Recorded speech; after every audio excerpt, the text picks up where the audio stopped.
Se viene, se viene. Se viene. Se viene, ¿eh? Guarda que se viene, ¿eh? Se viene, se viene, se viene. Se viene, se viene, ojo que se viene. Se viene, se viene, se viene. Se viene. Se viene, se viene. Uy, se viene, se viene, se viene. Se viene, se viene, se viene, se viene. No sé qué pasa, pero se viene, se viene.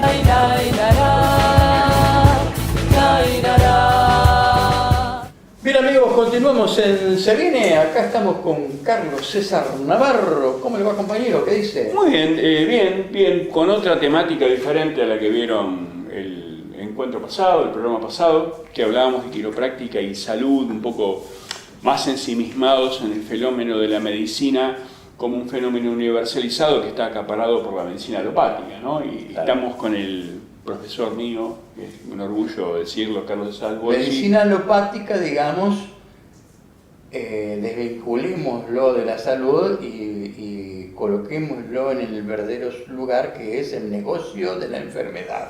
Claro, el tema también hay que rescatar a las personas y a las instituciones que honestamente creen, se adhieren a esa forma de medicina como la única y la ejercen con total honestidad intelectual y emocional. El error está en aceptar, yo es algo que vengo sosteniendo filosóficamente, que las características de la derecha es la hegemonía, hegemonizar cualquier grupo que está. Entonces, vos decís, la Gaia dice nosotros somos los judíos. Claro, los representantes de los judíos. Sí, de todos. Y el encuentro judío argentino no existe, no está. Y la derecha en la medicina es la alopatía, Claro. que fue algo que se instaló desde el año 1900 aproximadamente, entre 1890 y 1910, a través del informe Flexner en Estados Unidos, a instancias y plata puesta por la Fundación Rockefeller y por la Fundación Carnegie, pagaron a un tipo, Abraham Flexner, para que organizara con la Escuela Hopkins de Medicina, con alópatas importados de Alemania, Claro. y con Harvard, la medicina. Entonces empezó a llamarse medicina a eso y todo lo demás dejó de serlo. Damos el ejemplo de cinismo por parte de la Organización Mundial de la Salud y de todos sus acólitos.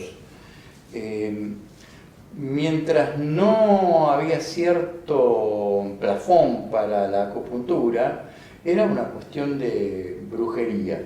Claro. Una vez que no tuvieron más argumento, que ya no pudieron negarla más a la acupuntura, Y en la medida que China como potencia política emergió imparable. a partir de ahí dijeron, bueno, está bien, sirve la acupuntura, pero solamente los médicos la pueden ejercer. Claro, médicos que no tienen ni la idea, o sea, la formación la pueden adquirir, pero es muy difícil, y yo desconfío del tipo que viene formado por un pensamiento, voy al paradigma, Claro, al que siempre lo hemos nombrado con en un el modelo programa. mental. Claro, el modelo. ¿Paradigma qué es el modelo? El paradigma tal cual habla este muchacho Thomas S. Kuhn, que siempre lo recomiendo, estructura de las revoluciones científicas, que habla del modelo de pensamiento. O sea, un tipo formado en un paradigma mecanicista no puede ser, salvo que haga una revolución interior, Claro, que genere un cisma y una crisis muy Un importante. resiliente de la gran puta, ¿no? Claro, o que tenga una capacidad de disociación que quizás usted conozca por su propia realidad y por la mía y con algunos amigos que estamos haciendo que tienen una gran capacidad de disociación, digamos como si fuera una esquizofrenia controlada, capacidad de tener pensamiento lateral. Claro. Porque hablar de medicina china implica hablar de alquimia y de proceso de transformación y de simbología y utilizar siempre una correlación entre conocimiento lógico, práctico, empírico y poético. Pero perdóneme, yo me parece que le cagué la intención con que usted venía hoy. No, porque vamos por ahí también. Porque hablemos de sistemas. ya que estamos muy cercanos a gente que sabe de sistemas, usted sabe por qué se lo digo.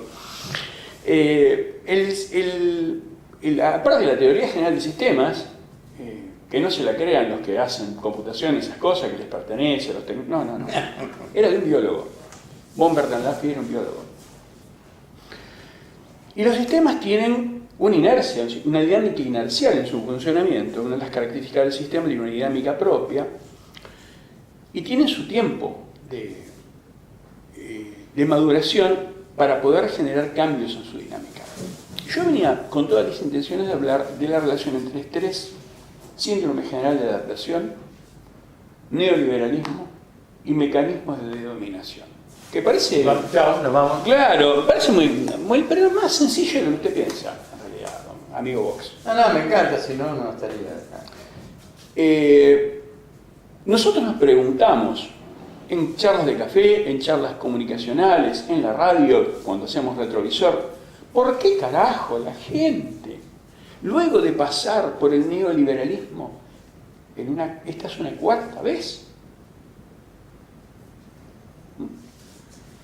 vuelve a lo mismo? Porque el cambio en los modelos mentales, volviendo a lo que estábamos hablando con amigos de la parábola del ordenador, ¿no?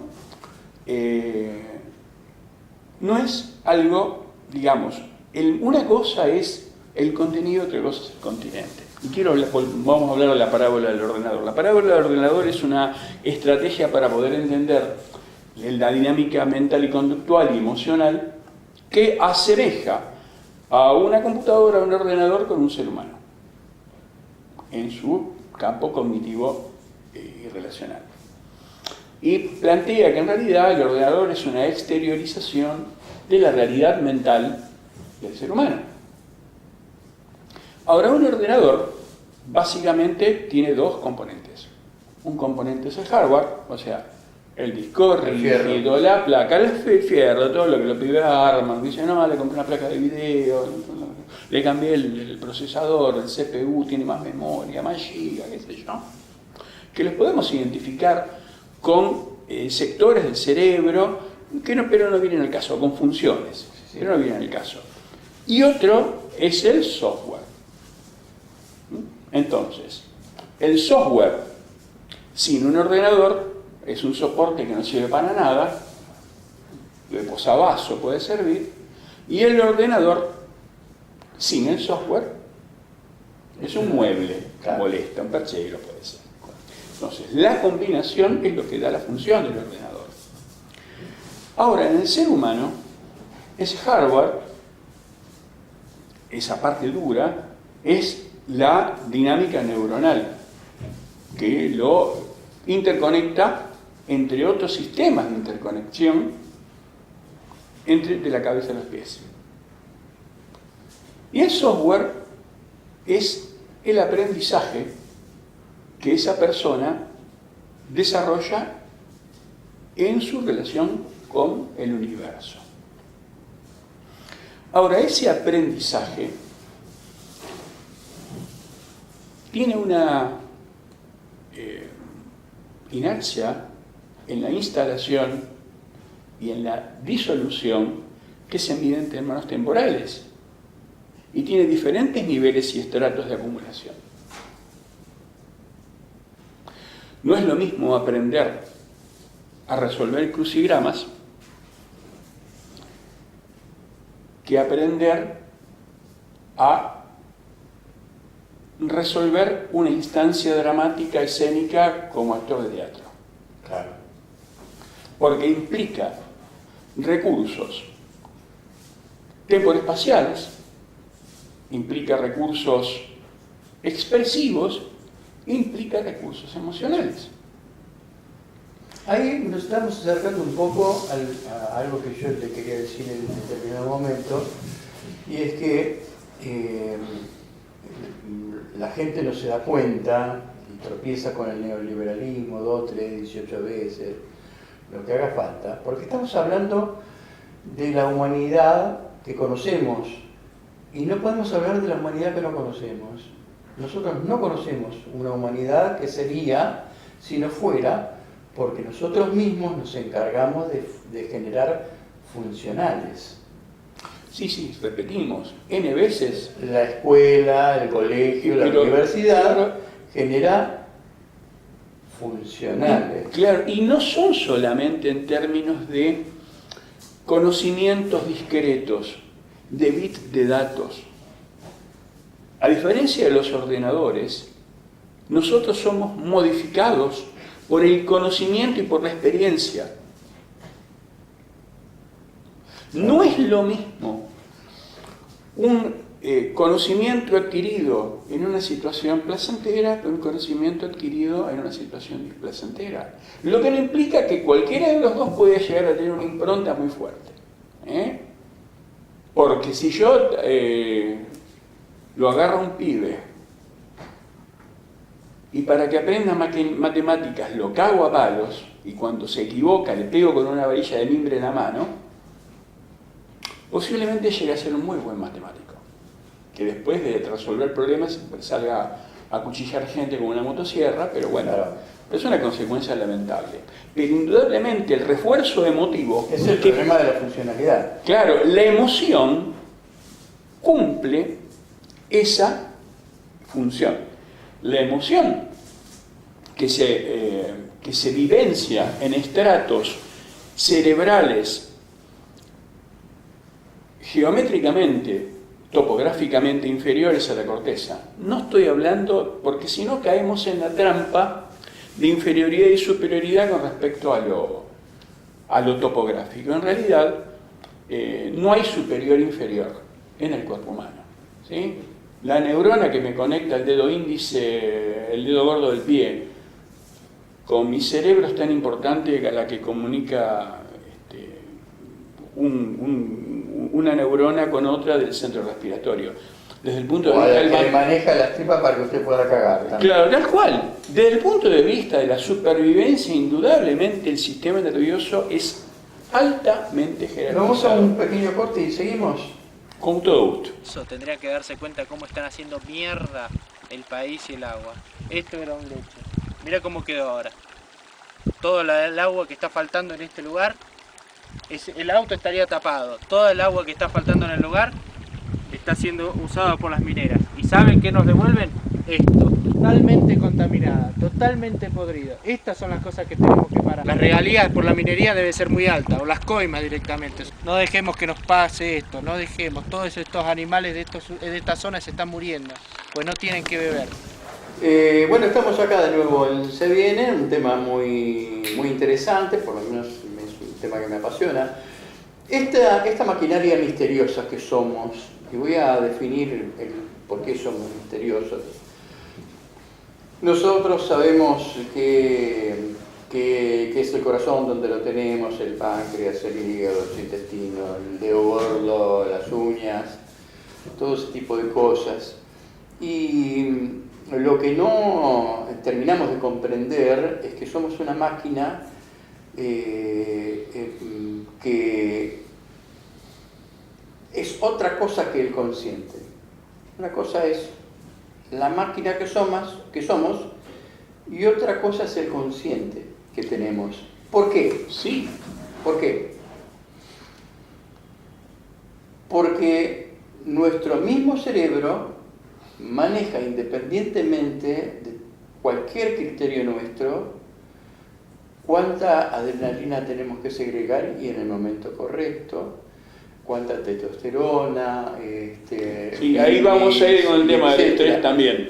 Y hasta ahí. Nosotros no podemos manejar conscientemente esas No, cosas. y a su vez estamos atravesados por situaciones contextuales de índole cósmico. Entonces la pregunta que es, eso se regula. La pregunta es, ¿por qué ese hijo de puta de la máquina dice, bueno, vos vas a estar enterado de esto, pero de esto olvídate?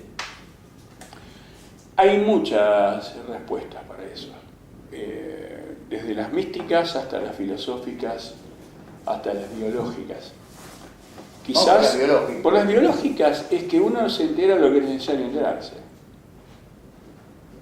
Porque el cuerpo y el sistema nervioso tienen unidades de procesamiento. A mí me gusta hacer mucho la comparación del sistema biológico ser humano con el sistema organización empresarial, porque es algo que uno puede llegar a ver por su trabajo. O sea, si el gerente se tiene que ocupar del tipo que cambia los papeles higiénicos en una empresa de 5.000 operarios, está en un problema. O sea, y de cómo en una empresa, usted estuvo con el tema de los autos en un momento, hay gente que diseña, se pone, y dice, bueno, ponen un papel y vamos a hacer un auto así, y hacen unos dibujos, unos bocetos, decir, qué bueno que va a estar este auto. De ahí a la concreción de esa pieza que va a ser el guardabarro alucinante de ese auto, hay un proceso de subestructuración y de coordinación de labores muy complejo. Pero el tipo que anduvo capaz que se comió una pepa para diseñar ese coso, para tener más idea, no tiene idea cómo se... ¿De dónde se arranca el diseño de un vehículo? De un auto. Fácil.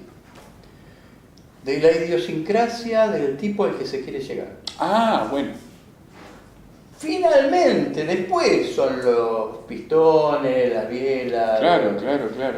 Pero primero está la idea. Primero es para un boludo que quiere aparecer un playboy. Claro, pero ese tipo que define a quién se lo vamos a vender no tiene la puta idea cómo se hace la rosca, ni que se rosca Whitboard o milimétrica, que va a ir en el tornillo del embrague de ese auto. Y a esto quiero ir.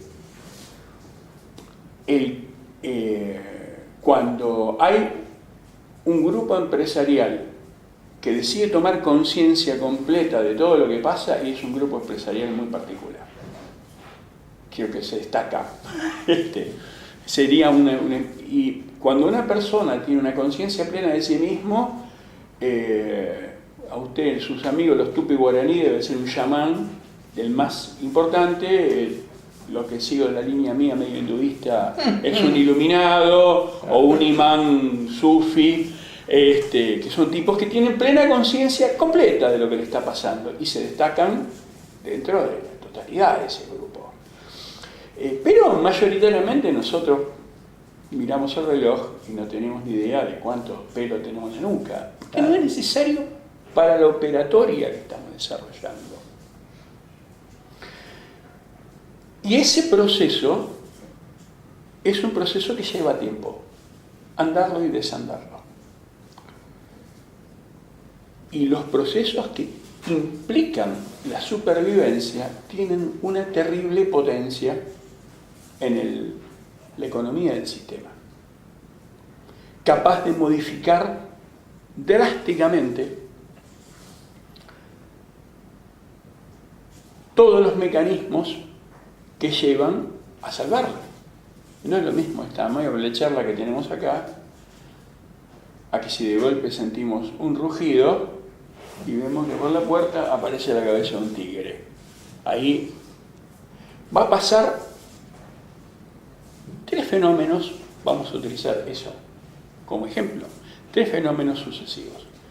En principio vamos a hacer chao y nos vamos a quedar así. Va a haber una baja, las defensas nuestras van a bajar, va a haber un enlentecimiento de los procesos fisiológicos y va a haber toda una preparación para la huida o para la pelea.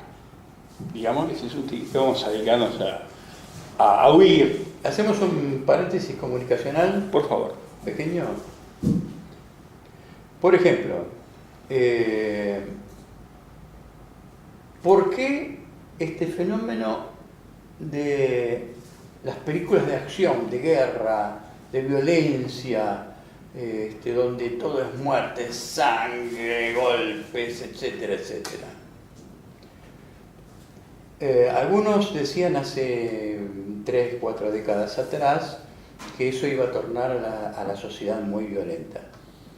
Pero resulta que hay gente que está preparada para saber cómo va a funcionar el mensaje de la comunicación. Y el principal mensaje de la comunicación de la violencia es anular la capacidad de reacción con no me sale la palabra, Alzheimer. Hablamos de neurociencia. Claro. Con la empatía. No, con el instinto de supervivencia. Porque uno, cuando empieza a ver imágenes, es una saturación, es un fenómeno de saturación. Y no te pasa nada, es que no hay el peligro no existe realmente. Claro. Y se da otro fenómeno también que es de saturación. Claro. Hay un estudio muy interesante que demuestra a través del escaneo de la función cerebral qué tipo de reacción hay. Por eso hay hoy muchos chicos que conocen la realidad, la gravedad de la realidad y siguen jugando a los jueguitos. Y siguen jugando a los jueguitos. El tema es que para el cerebro es lo mismo la experiencia vivenciada a través de una cierta cantidad de sentidos que ante un sentido en particular. De hecho, una película es una experiencia sinestésica. ¿Sí? Si bien hacemos un pacto de disociación, yo entro a un cine, me siento en la butaca y estoy mirando una película, pagué la entrada,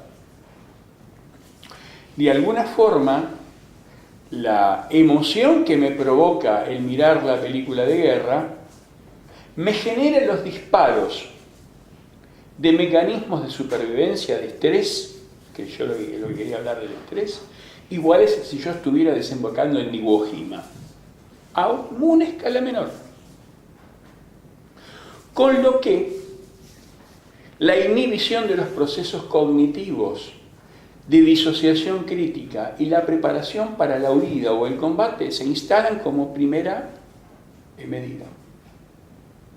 Y a esto voy con la utilización de estímulos fuertes, de elementos estresores, ya sean virtuales o reales, para generar un agotamiento de la capacidad de respuesta ante la entidad agresora.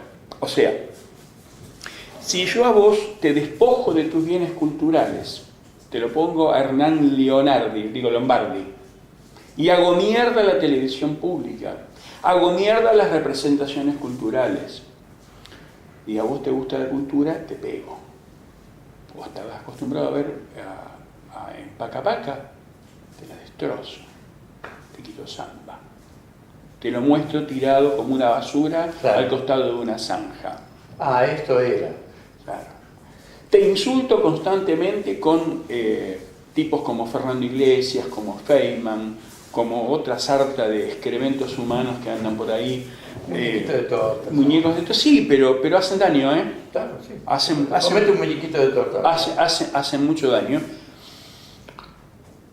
Van generando un agotamiento por estrés. O sea, el estrés se manifiesta y después esa respuesta de decir, hijo de puta, con tarifazos, con amenaza de despido, con una situación, como dice Esteban Bullrich, de acostumbrarse a la incertidumbre. O sea, toda la evolución que ha llevado al ser humano a socializarse, a vivir en sociedad, para tener una programación en su tiempo, que es un dato. Por eso la gente prefiere quedarse a mirar el partido y no salir a defender los intereses de su familia, que no va a poder pagar la luz, no va a poder pagar el gas, no va a poder pagar el sería una explicación. Por eso a veces es difícil no enojarse, yo lo entiendo. Decís, estos pelotudos, estos indolentes, estos turros que ni siquiera se defienden a sí mismos, no defienden a sus hijos, ni defienden al colectivo. Pero también hay que entender que hay mecanismos inherentes que no responden a su voluntad y que ya están instalados como modificaciones de su esquema neurológico. Ahora, ¿esto es una determinación fatal de mi parte? No. Pero tenemos que tenerlo en cuenta si nosotros, como agentes de salud colectiva, popular y nacional, tenemos que verlo como un deterioro instalado y con el cual tenemos que contar al momento de plantear una política que revierta estos fenómenos. Bueno, yo le propongo, porque nos queda poco tiempo, que para el programa próximo Desarrollemos más la idea. desarrollemos más la idea y hablemos también sobre el síndrome de abstinencia que existe frente a la infelicidad entre momento de satisfacción y momento de satisfacción. Con todo gusto. Todo gusto. Hasta la semana que viene. Hasta la semana que viene. Se viene. Uy, se viene. Se viene. No sé qué pasa, pero se viene.